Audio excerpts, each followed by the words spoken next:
Olá pessoal, tudo bem com vocês? Sejam bem-vindos a mais um Oftcast. É uma honra estar aqui na Brascars fazendo essa série de episódios em parceria com a Alcon. Então já aproveito esse momento para agradecer a Alcon pelo convite, pela oportunidade. E a gente vai fazer um podcast agora sobre um tema que a gente ainda não falou nessa série de episódios, que é cirurgia refrativa. Tá? A gente vai conversar muito com dois grandes especialistas e mostrar que cirurgia refrativa vai muito além de PRK e LASIK apenas. Hoje a gente tem diversas estratégias de personalização, diversas técnicas, né, que a gente pode selecionar para pacientes específicos e com isso aumentar as nossas possibilidades terapêuticas e nos diferenciar também no mercado de trabalho. Então, para falar sobre esse assunto, eu gostaria de dar as boas-vindas aos nossos convidados e já agradecê-los pela presença e por ter topado esse convite. Então, primeiramente, gostaria de dar as boas-vindas para a doutora Malena Parmediani, especialista em córnea, refrativa e catarata e diretora médica do Centro Visione em Mendoza, Argentina. Então, convidada internacional. Muito obrigado pela presença. Você. E gostaria de dar as boas-vindas também para o Dr. Marconi Santiago.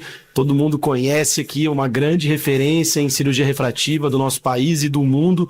Professor livre-docente pela USP, fundador do Refrativa Rio e editor associado do JCRS. Seja bem-vindo, Dr. Marconi. Bernardo, obrigado. É um prazer grande, especialmente participar. Queria agradecer especialmente a Alcon, queria agradecer especialmente a você também. Eu sei que é uma liderança, uma jovem liderança aí no nosso mundo da oftalmologia. É um prazer estar aqui com a minha amiga Malena também, de Mendoza. E uma honra bater esse papo sobre as novidades que a gente tem aí nesse mundo. Perfeito. Então eu queria fazer uma primeira pergunta para o Dr. Marconi, que é uma pergunta até para a gente introduzir esse assunto, né? Que a gente tem visto o mercado de refrativa discutir muito a personalização da cirurgia. Eu queria que você nos desse um overview do que é cirurgia refrativa personalizada e quais são as tecnologias existentes no mercado de uma forma mais macro. Bernardo, acho que essa é uma excelente pergunta. É muito bom começar por esse assunto, né? Primeiro, eu digo sempre assim, né? Toda cirurgia refrativa, por definição, é personalizada, já que a gente não aplica -3 para todo mundo. A gente corrige a refração de cada um de maneira individualizada. Mas do ponto de vista de curvatura e geometria da córnea, acho que a gente conseguiu encontrar um avanço do ponto de vista didático, tentando ser super breve aqui. No início, a maneira que o laser era aplicado na córnea, digamos assim, não levava em consideração diferenças geométricas fundamentais entre o centro e a periferia da córnea, fazendo com que os raios que eram atingidos, digamos assim, na periferia, por conta do efeito cosseno, tivessem menos influência na alteração que o laser se propunha. Então, o que foi feito a partir daí? Primeiro tratamentos chamados tratamentos asféricos, que levavam em consideração essas diferenças de curvatura no centro e na periferia. Depois, os tratamentos mais customizados, no sentido de levar em consideração a asfericidade do paciente, ou seja, aquilo que ele tem de diferença de raio de curvatura entre o centro e a periferia. Os tratamentos que depois percebeu-se que os tratamentos mais convencionais induziam aberrações de maior ordem. Então, embora os tratamentos asféricos já tendessem a induzir menos, pensou-se em considerar o grande grupo de aberrações de maior ordem que esse paciente tinha, então passou-se a endereçar isso com tratamentos guiados por frente de onda e, mais recentemente, além dos tratamentos guiados por frente de onda, os tratamentos relacionados à topografia. Então, com isso, a gente também, além de endereçar a aberração de maior ordem, endereçava também a curvatura, as irregularidades de curvatura. E, mais recentemente, a gente vai abordar daqui a pouco, a gente foi além disso, além de se concentrar apenas nas alterações, que todas essas que eu falei, estão concentradas em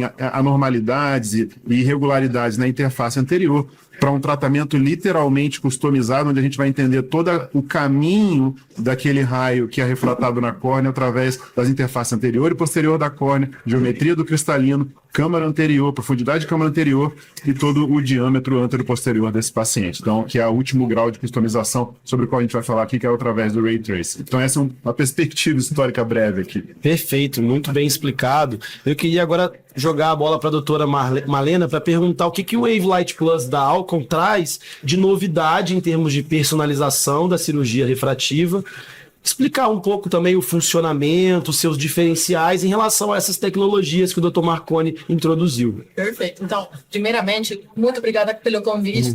É uma honra para mim estar aqui. De verdade, para mim, o Brasil é sempre uma boa-vinda, sabe? Eu fico muito feliz aqui. Que legal. Então, temos uma novidade grande na cirurgia refrativa com esse novo tratamento. E aqui, até agora, os tratamentos têm sido muito exitosos, têm sucesso muito bom. Mas todos eles acham que o olho é o olho standard de Goldstrand, que é um olho que tem um comprimento axial fixo e uma curvatura da córnea de 43 dioptrias, e é isso. Então, quando você programa o laser acha que o olho é isso. E, na verdade, na realidade, não, nem sempre é assim. Então, o novo tratamento vai ter em conta todos os elementos do olho, um sistema óptico completo. Então, vai ter não somente a cara anterior da córnea, mas também a cara posterior, as duas superfícies do cristalino, anterior e posterior, e o comprimento axial total, sabe? Com todas essas informações que ele vai pegar de um só aparelho, que o nome dele é Sightmark. Ele é como se fosse um pentacam e tem a tomografia, tem uma aberrometria total do olho e, além disso, tem a medida do comprimento axial. Com toda essa informação, ele vai fazer um olho 3D, olho avatar, que eles chamam, que é um olho que vai ficar no computador, é o seu olho, exatamente o seu olho, lá no computador. E antes de fazer um tratamento no olho real do paciente, o sistema vai testar o melhor tratamento possível no olho 3D. Então, ele vai analisar cada raio, como cada raio vai desde a córnea até a mácula, e modificar a curvatura anterior da córnea para ficar perfeita, para que cada raio fique perfeitamente focado na mácula. Então, é a primeira tecnologia que faz com traçado de raio, sabe?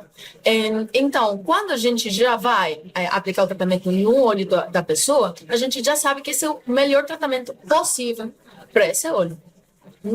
E a gente está tendo porque assim, era já muito difícil superar os resultados que a gente já tinha. Com cirurgia refrativa, a gente tem bons resultados.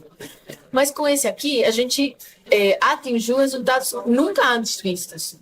Com o estudo de Bala, em Austrália, que ele fez 400 olhos nas pessoas, ele atingiu 20 em 100% dos olhos. 100% dos casos atingem 20. Nunca antes visto isso. Depois tem 90% dos olhos tem 15. E, para maior surpresa, ele conseguiu 50% dos pacientes, metade dos pacientes que atinge 20/10. Você posso pular e posso pular nesse tema aí, Daniela, também? Claro. Porque eu acho que é legal isso que a Malena está colocando, que assim, ela está trazendo. Primeiro, assim, o Ray Tracing já tem mais de 10 anos esse conceito. E, só para você ter uma ideia, existem 10 estudos clínicos sobre o Ray Tracing atualmente aplicado em Excimer Laser. Né? Desde 2008. Desde 2008 o conceito e mais de 10 anos já de estudos clínicos publicados. Desses 10, só para quem gosta dessa coisa de evidência científica, a gente tem 5 estudos nível 3, 3 nível 2 e 2 já nível 1 de evidência. Isso é bastante interessante porque traz robustez para esses conceitos teóricos que a gente está falando. Mas eu queria pular aqui na explanação brilhante da Malena, para estressar o seguinte: o primeiro, esse estudo que ela menciona, o estudo eu até gosto de sempre mencionar o estudo do George Hay e do Chandra Bala, né, que o pessoal sempre menciona só o Bala, mas é do George Hay e do Chandra Bala, na Austrália, é um estudo com o maior N disponível, foram 400 olhos, são um N fantástico, e que chegou com os resultados que ela chegou. Mas eu acho que mais interessante, esse é um estudo recente, de 2023, mas tem 2 estudos, um de 2024 e um de 25, que são ainda mais interessantes nesse aspecto que a Malena está trazendo, porque eles são comparativos, né, Mário? Ele compara o Ray Tracing, compara o estudo do Xiangfan Cao, compara o Ray Tracing. com Custom Q, e o outro estudo do Yuan compara o Ray Tracing com TopoGuide. Ambos comparam com plataformas extremamente maduras e consolidadas e ainda assim mostrando o resultado de Ray Tracing em olhos equivalentes, né, estudos contralaterais, né, da mesma pessoa, mostrando o resultado do Ray Tracing como a Malena relatou, né, com maiores números de pacientes em comparação, chegando a 20 e até, eu sempre falo isso com bastante cautela, né? Mas ainda assim chegando a 20, 16, 20, 12 de visão. Então, quando a gente vê o estudo comparativo que traz um nível de evidência ainda maior, por isso eu fiz questão de estressar sobre o nível de evidência, é o que mais impressiona quanto a esses resultados, né? A gente está diante de uma tecnologia muito promissora. E a grande diferença, Bernardo e Malena, comparado com os estudos pré-esses que eu citei na introdução, é que todos eles endereçavam essas distorções na córnea, enquanto o Ray Trace se propõe a endereçar as distorções durante todo o traçado do raio, literalmente, até chegar na mácula. Então, eu acho isso, potencialmente falando, bastante promissor. Exatamente. Tem mais uma vantagem, que é que eu faço muito contura também. Contura é fantástico. Mas no contura você tem que pensar bastante. Qual que é a refração que você vai tirar esse paciente? Com o Wavelight Plus, você não precisa, porque já está tudo analisado com Deep Learning.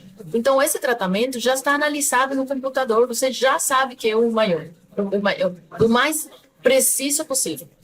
E, além disso, junto à Marconi, a gente está fazendo um estudo em Chile, que é a primeira experiência em Latinoamérica nesse tratamento. A gente está analisando os dados, e os dados são incríveis, como Vala, mas também tem uma outra coisa, que eu que vi os pacientes, tem uma coisa que é difícil de explicar com palavras, que é a satisfação do paciente. O paciente, o outro dia, a gente todos sabe que um paciente após a cirurgia refrativa, todo mundo está feliz, né? Mas esses pacientes lá, eles estão além de felizes. Eles vêm e eles falam assim, eu nunca vi assim, nunca vi essa qualidade de visão, nem com meus lentes de contato. E outra coisa que eles falam muito, que eu gostaria de saber como testar isso, mas não consigo saber, é as cores. Eles falam que as cores são totalmente diferente de antes da cirurgia. Incrível, eu operei LASIK há 3 meses, né? Eu tô falando assim, devia ter esperado esse Wavelight Plus para chegar aqui no Brasil, né? Vocês estão me deixando com inveja dessa visão, mas brincadeira, minha visão também tá muito boa.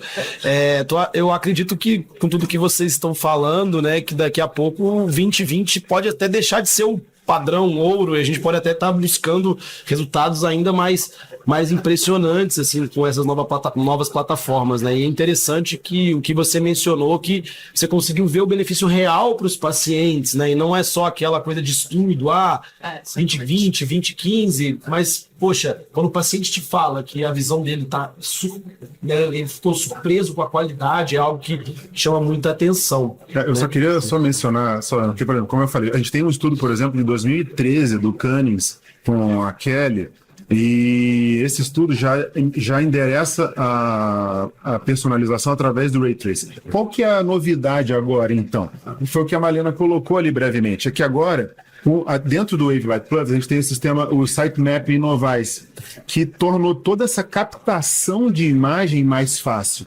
Então, essa é a grande diferença. Agora a gente consegue realmente ter uma captação da imagem que vai servir como referência para personalização muito mais previsível. Então, tornou o tratamento, na prática, viável. Porque antes você conseguia planejar esse tratamento, mas era muito trabalhoso, digamos assim, mais sujeito a imperfeições de cada cirurgia. Que agora é o único aparelho que junta tudo, né? Junta o Scheimpflug, topografia, e biometria também. Antes eles tinham feito esse tratamento com 3 aparelhos diferentes. Exatamente. Muito tempo de medição. Depois eles juntavam os dados, mandavam para a Zurich. Eles planejavam lá horas de planejamento, depois voltavam para fazer o paciente. Agora é no momento. E esses estudos que vocês mencionaram, eles incluíam pacientes míopes, hipermétropes, astigmatismo, tudo? Isso é um bom ponto para mencionar. Assim, o que a gente tem de evidência hoje, Bernardo, é em pacientes míopes, né? E essa é uma informação importante, assim, porque a gente vai consolidando a informação conforme a gente vai tendo capacidade de estudo adequado, né? E a maneira como o laser é aplicado, hoje o que a gente tem de evidência é no paciente. Inclusive, e até fazendo um outro ponto interessante, parte desses estudos mostraram 2 diferenças interessantes, né? Mostraram que no Ray Tracing a gente pode ter uma zona ótica, usando o método de Ray Tracing, uma zona ótica efetiva maior, mesmo eu planejando 6,5 em todos os casos, eu tenho uma zona ótica efetiva maior comparativamente. Os dois estudos mais recentes mostraram isso. E a gente tem como contraponto um consumo de tecido um pouquinho maior. No estudo do Cal e do Young, estima-se ali entre 8 e 10 micra a mais. Isso vai interferir numa linha de pesquisa minha longa, que é do percentual de tecido alterado. Então isso deve ser considerado na equação. Eu vou alterar, mas ainda dentro de uma margem considerada, na minha visão, adequada. São as 10 micras a mais, mais ou menos. E mais dois pontos que são muito importantes. Um que é que a gente achava que esse tratamento ia ser muito bom para os olhos que não eram estándar, sabe? Uma miopia muito alta. Mas os estudos têm atingido bons resultados mesmo nas miopias normais. -3, -2. Mesmo nesses olhos, a gente atinge resultados melhores. E tem um ponto a mais, que é a única tecnologia que logrou diminuir a aberração esférica. Na história da cirurgia refrativa, todo mundo tenta diminuir a aberração esférica, porque é a aberração que a gente induz com a cirurgia refrativa. Esse é o primeiro tratamento que logrou diminuir estatisticamente significativo.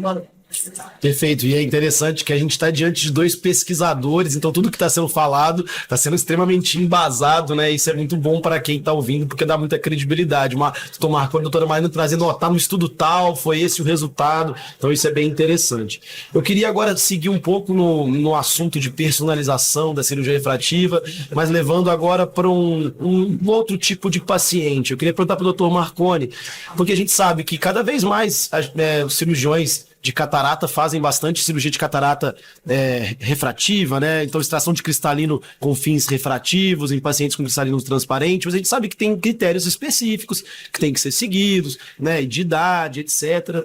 E a gente tem como outra alternativa a cirurgia refrativa na córnea para presbiopia. Eu queria que você explicasse um pouco o princípio de funcionamento, as indicações e resultados que existem com o REED da Alcon, que é essa técnica de cirurgia refrativa para presbiopia na córnea. Esse é um ponto, Bernardo, esse é um ponto fantástico, né? E dando aqui um aspecto epidemiológico. Embora a gente fale muito desses estudos que analisam mundialmente, se fala que a gente deve ter um pico aí de mais de 2 bilhões de presas no mundo em 2030. Se a gente pegar o nosso censo aqui do Brasil, de 2022, que foi publicado em 2023, embora, obviamente, a nossa margem aumente em direção aos pacientes com mais de 40 anos, hoje, se a gente pegar entre 20 e 49 anos, são 92 milhões de pessoas, quase metade da nossa população. E a gente está falando, portanto, de um grupo presbítero jovem, né? De 20 a 49 anos. Então, você colocou, eu acho que é endereçar a presbiopia. Eu sempre uso o termo endereçar, né? A gente não corrige nem trata a presbiopia. Endereçar os sintomas da presbiopia com Excimer Laser é complementar a cirurgia com cristalina. Então, nesses pacientes que não têm catarata, eu vejo com ótimos olhos, e a gente tem hoje a plataforma REED, que traz basicamente o conceito de combinação de uma micromonovisão com alteração conceitual da asfericidade. Para quem não está familiarizado, a asfericidade é uma diferença na área de curvatura no centro da periferia, tal que vai levar a uma indução de aberração esférica ainda suficientemente para não degradar a qualidade de imagem, mas aumentar a profundidade de foco. Os números teóricos são em torno de menos 0,6 de alteração de asfericidade com REED, para conseguir uma alteração em torno de 0,4 de aberração esférica. O que a gente vê nos estudos, e isso é o mais fascinante, é que os resultados são aproximadamente 99% dos pacientes tendo 20/20 ou melhor, e mais de 95% dos pacientes tendo J2 ou melhor.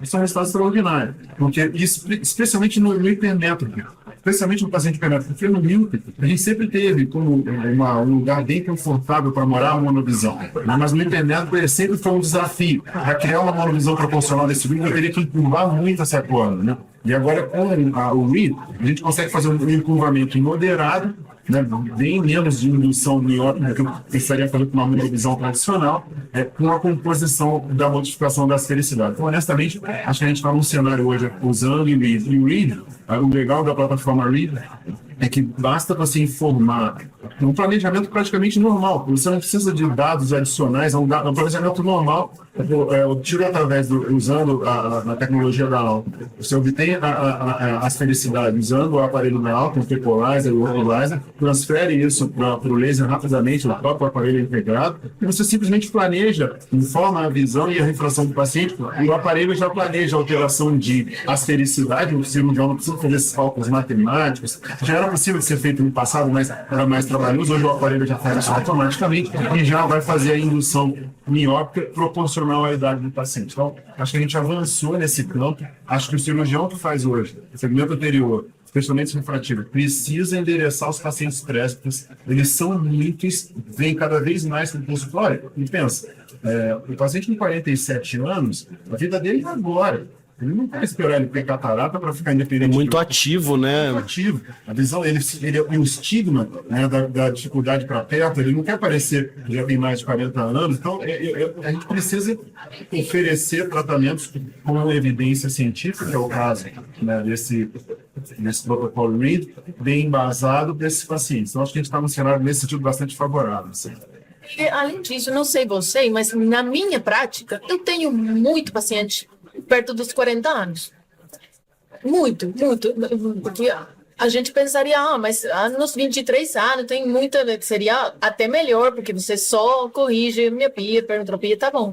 Mas tem muito pacientes perto dos 40 anos, porque eles já fizeram muito da sua vida, nas mulheres já tiveram filhos, já agora vão se enfocar na sua vida e vem pra gente. A gente tem que oferecer uma solução completa, não só a medida de longe. Eu concordo, e o principal motivo, de um modo geral, pelo qual se procura atendimento oftalmológico é a presbiopia. Então, se o cirurgião de cirurgia refrativa se limitar ali aos pacientes, como a doutora Marina falou, na faixa etária ali entre 20 e 30 anos, ele vai perder um range gigantesco de pacientes para atender, né? Aquele slide, né, que mostra o paciente de 20 anos, ex-Meleze, ele acima de 20 anos só endereçar o cristalino, não é um slide ultrapassado.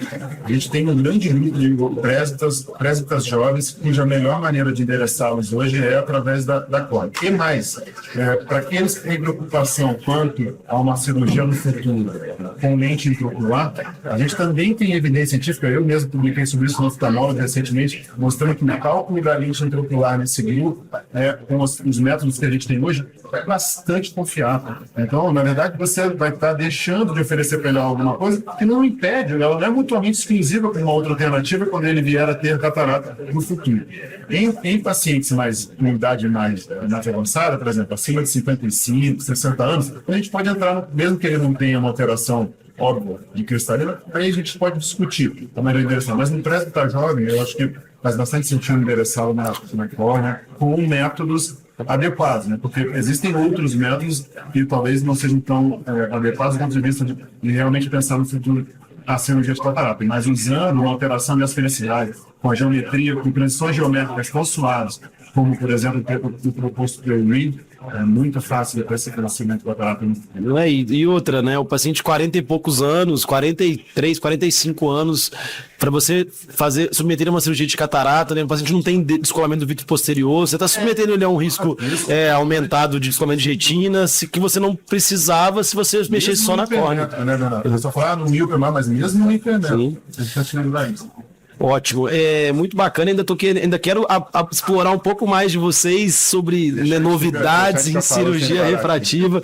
E eu quero agora também perguntar para o Dr. Marconi sobre o PRK transepitelial, tá? Como o Streamlight da Alcon, né? Quando que você considera migrar do PRK tradicional para o trans-PRK? Quais vantagens e desvantagens você enxerga nesse método? Uma das grandes vantagens desse método é que ele faz com que qualquer tipo de irregularidade que você tenha, que eventualmente na hora de remoção mecânica, na remoção mecânica do epitélio, você vai oferecer para uma plataforma de X-Men laser que vem subsequentemente, você não tem com o tratamento chamado transepitelial, além de tecnicamente ser muito mais fácil. Mas eu queria estressar um ponto aqui que eu acho que a grande vantagem, o amadurecimento dessa plataforma Streamlight acontece da seguinte maneira. No passado, era possível fazer um tratamento all laser fazendo uma espécie de PTK mais PRK. Mas qual era o problema com isso, né? Mesmo as plataformas mais avançadas, eram que ou dependendo do grupo, aplanavam muito a área central, né, fazendo uma indução nesse grupo, uma indução hipermetrópica, ou no PTK, nos tratamentos subsequentes, aplanava muito a área periférica, fazendo uma indução miópica. O que o Streamlight fez? O Streamlight compensou essas alterações geométricas, então hoje a gente não tem mais indução de ametropia, nem hipermetrópica e nem miópica, portanto a gente consegue fazer de maneira altamente previsível o tratamento em um tempo só. Então, assim, para quem, eu vejo, principalmente o cirurgião que hoje em dia está pensando em começar a cirurgia refrativa, por exemplo, um método de transição muito suave para começar. Você não tem a parte do ponto de vista de treinamento cirúrgico associado ao LASIK, que embora tenha uma curva mais suave comparada a outras cirurgias na oftalmologia, ainda assim tem nuances técnicas bastante relevantes, principalmente em relação ao docking no femtosegundo, a maneira de levantar e reposicionar o flap para evitar ingrowth, evitar estria, tem bastante técnica envolvida. O Streamlight não. O Streamlight tem uma curva muito suave. Então, acho que para o cirurgião, principalmente o cirurgião que está começando, traz bastante conforto. Eu acho que é uma técnica nesse sentido que deve ser considerada. Ela incorpora esse grupo, democratiza a cirurgia ainda mais rapidamente para quem ainda está começando nessa especialidade. É a cirurgia não touch. É uma cirurgia que também serve muito para os pacientes que têm medo da cirurgia, medo da manipulação mesmo.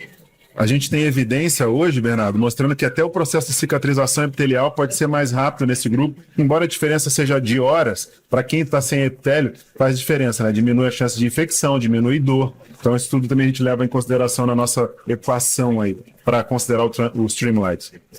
E eu uso muito também, né, nesses casos que o Marconi falou, que tem alguma irregularidade. A gente sabe hoje que o perfil do epitélio não é homogêneo sempre.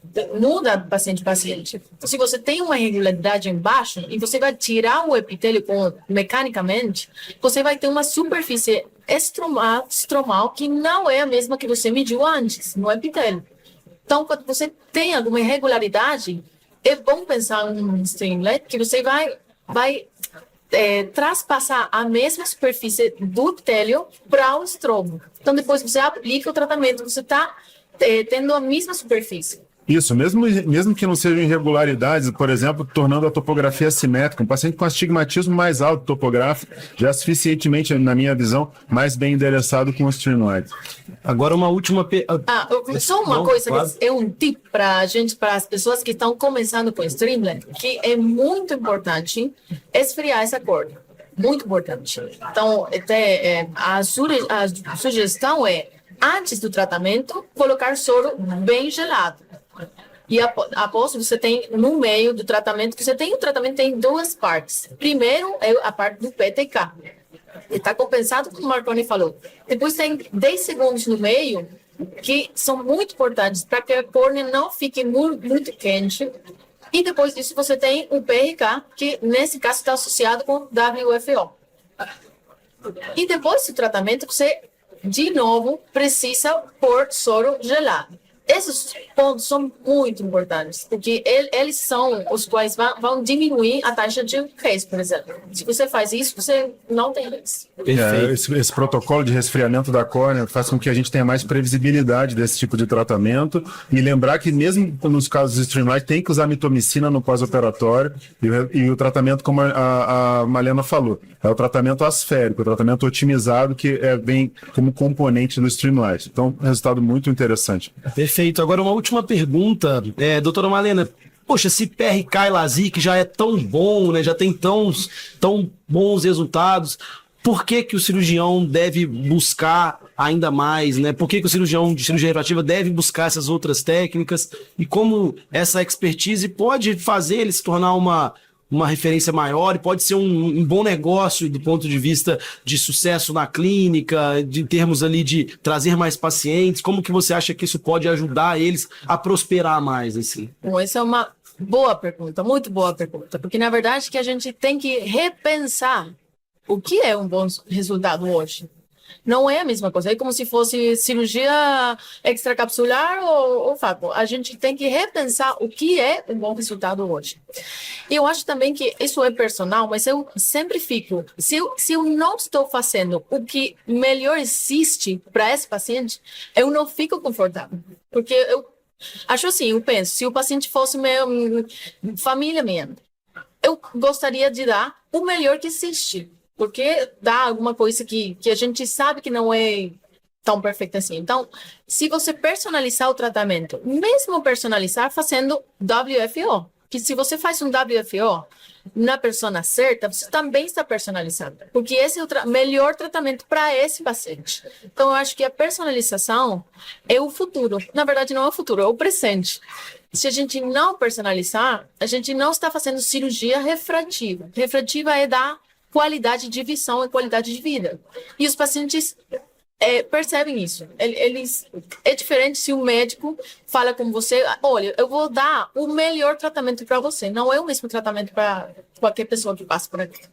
Não, esse é um ponto muito importante. Assim, eu queria lembrar que depois da pandemia, né, a gente teve uma queda na pandemia, mas as cirurgias com finalidade refrativa crescem sólida e ininterruptamente. A gente vai chegar num número, em 2024, que provavelmente foram quase 6 milhões de cirurgias refrativas no mundo. No Brasil, só para você ter um número, em 2022 foram 132 mil procedimentos com finalidade refrativa, o que dá uma taxa de mais ou menos 0,6 para cada mil. E a gente tem em países desenvolvidos 1,3 para cada mil, então a gente tem uma imensa margem de crescimento e endereçar a refrativa com procedimentos personalizados faz com que a gente ofereça o melhor possível para esses pacientes. Você sabe, a gente tem um curso de cirurgia refrativa, eu acredito muito no ensino em cirurgia refrativa. O Refrativa Rio hoje já treinou mais de 5 mil pessoas. A gente consegue entender que é através de mais gente fazendo melhor cirurgia refrativa que a gente vai ter mais pacientes satisfeitos. E esse endereçamento se dá com os mais altos níveis de personalização, entendendo como a tecnologia avança, aprimorando o conhecimento, ou através da literatura, ou com o curso que a gente tem disponível. Você sabe quanto estudar, negligenciar isso é o primeiro passo para estar indo no caminho errado. Assim, a gente precisa estar atento com as atualizações que vêm, enquanto elas trazem de valor para a nossa cirurgia refrativa, para nós como cirurgiões e para a cirurgia refrativa em geral. O mercado no Brasil ainda vai crescer bastante, né? E você tem um papel incrível em fomentar isso com o curso, então parabéns pelo trabalho. Queria agradecer muito vocês pela participação, vocês são incríveis, pessoas muito agradáveis de conversar. Então foi um papo muito bacana, eu tenho certeza que a audiência vai aprender muito, porque a gente trouxe coisas bem avançadas e atuais sobre cirurgia refrativa. Queria agradecer muito a Alcon pelo convite, pela oportunidade de estar conduzindo esse podcast aqui na Brascars. Então, muito obrigado, doutora Malena, muito obrigado, doutor Marconi, espero que vocês tenham gostado também de participar e até uma próxima conversa. Obrigado a todos. Obrigado, um grande Bernardo. abraço. Ótimo. Até mais, pessoal.